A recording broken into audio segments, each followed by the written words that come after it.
प्यारे साथियों, आप सभी को आरडीए प्लेटफॉर्म पर तहे दिल से स्वागत है। साथियों, आज के इस क्लास में क्या पढ़ने वाले हैं तो सिद्ध कीजिए कि √5 एक अपरिमेय संख्या। प्यारे बाबू, ये जो है ना 2 नंबर का पूछता है बिहार बोर्ड। ठीक है, सिद्ध कीजिए कि √5 एक अपरिमेय संख्या है। सिद्ध करना है परिमेय संख्या है कि अपरिमेय संख्या है। ठीक है, प्रूव दैट, पूरा प्रूव करना है। तो प्यारे साथियों, मानेंगे क्या? उल्टा। कह रहा है परिमेय संख्या और परिमेय संख्या ज्ञात करने के लिए हम मानेंगे उल्टा। यदि परिमेय, क्या मानेंगे सर? परिमेय मानेंगे। ठीक है, परिमेय मानेंगे। यदि इसका टोटल गुण इसमें आ जाता है तो समझ जाएंगे कि ये सर परिमेय संख्या। यदि नहीं आएगी ना तो तब समझ जाएंगे कि यह परिमेय संख्या वास्तव में है। समझे? ये कह रहे हैं आपको प्रूव करने के लिए, तो वही करेंगे। ठीक है, उल्टा मानेंगे। यदि इसका गुण सब मैच करता है तो समझ जाएंगे कि ये परिमेय संख्या है। नहीं मैच करेगी ना तो कहेंगे क्या कि अतः यह संख्या अपरिमेय संख्या होगी। समझे? चलिए देखते हैं क्या सब है।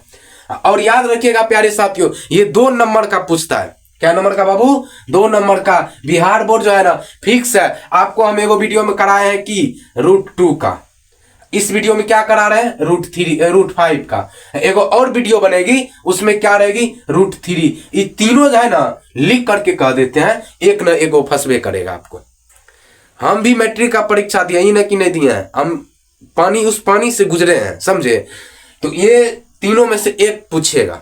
ये आप बात हमेशा के लिए याद रखिएगा, तीनों में से एक पूछेगा। ठीक है, हम आज ये दूसरा बना रहे हैं, अभी तुरंत या तो अगले वीडियो में जो है ना तीसरा बनेगी। ठीक है, चलिए। और तीनों के 3 एक ही तरीका से बनेगा। समझे? एक ही तरीका से, आप किसी भी तरीका से बना सकते हैं, आप पर डिपेंड है कि याद कौन रहता है आपको। ठीक है, चलिए देखिए क्या करना सर। तो लिखना है कि कह रहे कि सिद्ध कीजिए कि √5 एक अपरिमेय संख्या है। तो लिखेंगे कि माना कि √5 एक परिमेय संख्या है। तो लिखा तो जल्दी, तू सोल्व कर रहे हैं तो सोल्व भी लिखेंगे। ठीक है, लिखेंगे माना कि √5 एक परिमेय संख्या है। कथी? परिमेय संख्या बा। समझ? ठीक, संख्या है। समझे? ये बात लिख दिए। उसके बाद परिमेय संख्या का आपको पता ही होगा कैसे लिखा जाता है। तो सर हमको पता है कि P/Q के रूप में लिखा जाता है, तो वही लिखेंगे कि इसलिए P/Q बराबर क्या होगा? √5। जहां इसका कंडीशन है, परिमेय संख्या का कंडीशन है, जहां P एवं Q एक सअभाज्य संख्या होना चाहिए। सअभाज्य संख्या है। ठीक है, तथा Q बराबर डिज नॉट इक्वल टू, यानी कि Q के बराबर जो है ना 0 नहीं होना चाहिए। आपको पता ही होगा, वर्षों से पढ़ते आ रहे हैं कि सर Q के बराबर 0 आता है ना तो वो संख्या ना परिमेय होती है। ठीक है, ना परिमेय होती है, उसके बाद ना अपरिमेय संख्या होती है।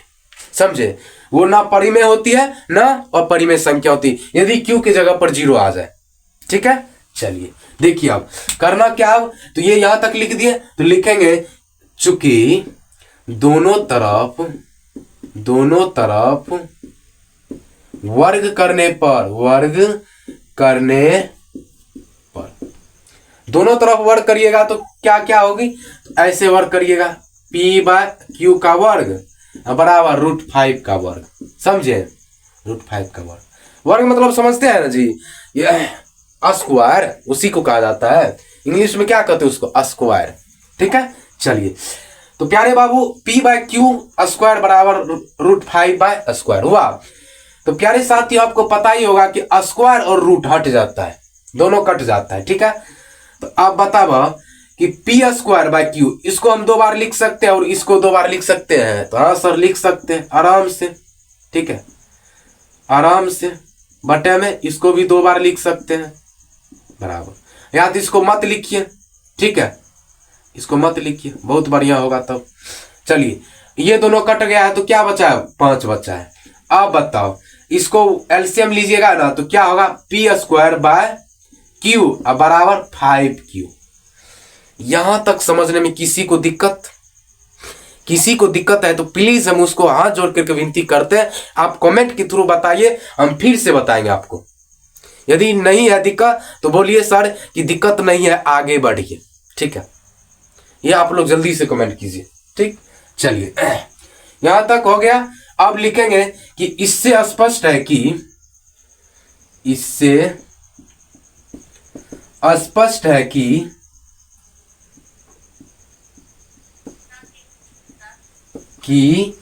दाया पक्ष में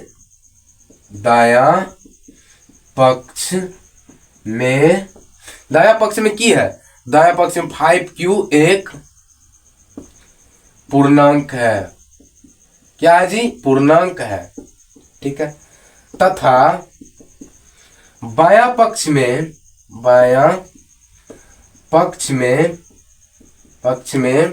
क्या है, p²/q। यह एक p²/q एक भिन्न है, की है वो भिन्न।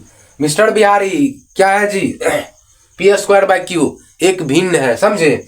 तो p²/q एक भिन्न है। हम जानते हैं कि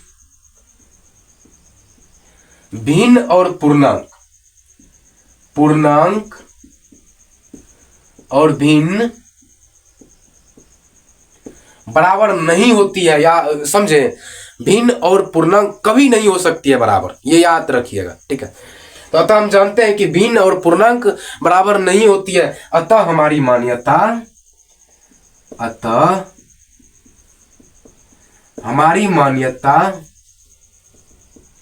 गलत है। इसलिए यह √5 एक अपरिमेय संख्या होगी, संख्या है, अपरिमेय संख्या दे दीजिए, कोई बात नहीं, संख्या है, समझे। हम जो माने थे ना वो बराबर नहीं है, काश ये बराबर भिन्न और पूर्णांक होती ना तो तब ये परिमेय संख्या होता, लेकिन सर इससे तो विपरीत हो गया, बराबर मिलवे नहीं किया है। ये जो हम गुण जो जैसे माने थे ना वो सब गुण नहीं मिला है, तो क्या कहेंगे कि सर अतः यह √5 एक अपरिमेय संख्या है। मजाल है कि बिहार बोर्ड आपसे क्वेश्चन का ये जो बनाए ना तो नंबर काट ले, वादा करते हैं डायरेक्ट, समझे। एक भी क्वेश्चन से नहीं कटेगा, डायरेक्ट बिहार बोर्ड दू में दू नहीं देगा, तब बोलिएगा आप। बस आपका शैली कैसी है वो मैंने रखता है, जैसे जैसे बताया ना इस तरह आप बनाइएगा तो बढ़िया आएगा। इन्हें कि सर कॉपी में यहाँ पर जगह छूट गया था इसलिए यहाँ पर लिख दिए, तब तो चल जाओ, समझ लो, तब तो चले जाएंगे आप। जो जगह छूटता है ना छूटने दीजिए, जगह कॉपी भरने के चक्कर में मत रहिएगा। शैली मैंने रखता है, आप किसी भी एग्जाम का परीक्षा दीजिए, किसी भी फील्ड का, तो शैली से लिखिए, ठीक है। शैली से कैसे आपका शैली लिखने का स्किल्स कैसे है वो सब मैंने रखता है बाबू। इन की कॉपी भरने के चक्कर में बस जो याद है वो भी चला जाएगा, जो बनाए वो भी चला जाएगा। तो इसलिए प्यारे साथियों शैली से अच्छा से बनाइएगा। लिखने का तरीका आप बताइए, एगो लड़का काला है इधर गोरा है, काला को तो कितनो आप बढ़िया कपड़ा पहनाइएगा ना तो अलगे से लगेगा काला कद्दू है, ठीक है। मैं वह काला चावुन, ये उजरा को है ना कहे नो सैंपलो कपड़ा पहना दीजिएगा ना तो देखने में ही अच्छा है, बस की साफ रहना चाहिए। तो वही बात है, आप इधर जो है ना ये भरने के चक्कर में रहते हैं ना, भरने के चक्कर में वही बात होता है पूरा चौपट। सही हिसाब भी गलती कर देता है कौन, बिहार बोर्ड, जो कॉपी चेक करता है, ठीक है, जो कॉपी चेक करता है वो गलत कर देता है। तो प्यारे साथियों शांति से शैली से जैसे जैसे हम बताए ना बताते हैं वैसे आप लिखिए, मस्ती से लिखिए, कोई टेंशन नहीं। ज्यादा माइंड पर जोर लीजिएगा तो भारी दिक्कत है, जो याद रहेगा वो भी याद से माथा से चल जाएगा। तो इसलिए ज्यादा टेंशन नहीं लेना है, शांति से एग्जाम देना है, कोई टेंशन है, ठीक है। जो आपके बगल में जो है ना अड़ोस पड़ोसी जो है ना एग्जाम हॉल में रहता है फ्रेंड सब, उससे बच कर रहिएगा। आपको वो डाइवर्ट करने के लिए क्या क्या तरीका अपनाएगी ना, पूछिए मत। बोलेगी याद रहेगा उसको क्वेश्चन, बोले ए फलमा, ए रे राम, या तो जो आपका नाम हो, सोहन हो, जो हो, बोलेगा कि हे बता ना, हे रे, हे बता। आपको इतना डिस्टर्ब करेगा ना कि पूछिए मत। तो उनसे उस दिन जो है ना इतना झगड़ा कर लीजिएगा, पूछिए मत। पूरा झगड़ा बढ़िया से कर लीजिए, तोरा सामने टोकबो तोरा और तूने हमरा टोकी है, ठीक है। एग्जाम जब होगा ना तब टोकना चालू कर देना, ठीक है। एग्जाम के टाइम बापों को, मम्मियों, किसी को, दादो नाना को जो है ना टोकना बंद कर दे, सभी को टोकना बंद, किसी से बोलिएगा मत। शांति से पढ़ाई, शांति से रूम पर, शांति से पढ़ाई, शांति से रूम पर, ऐसे करिएगा शांति से, ठीक है। तो मिलते हैं प्यारे साथियों नेक्स्ट वीडियो, तब तक के लिए बाय बाय।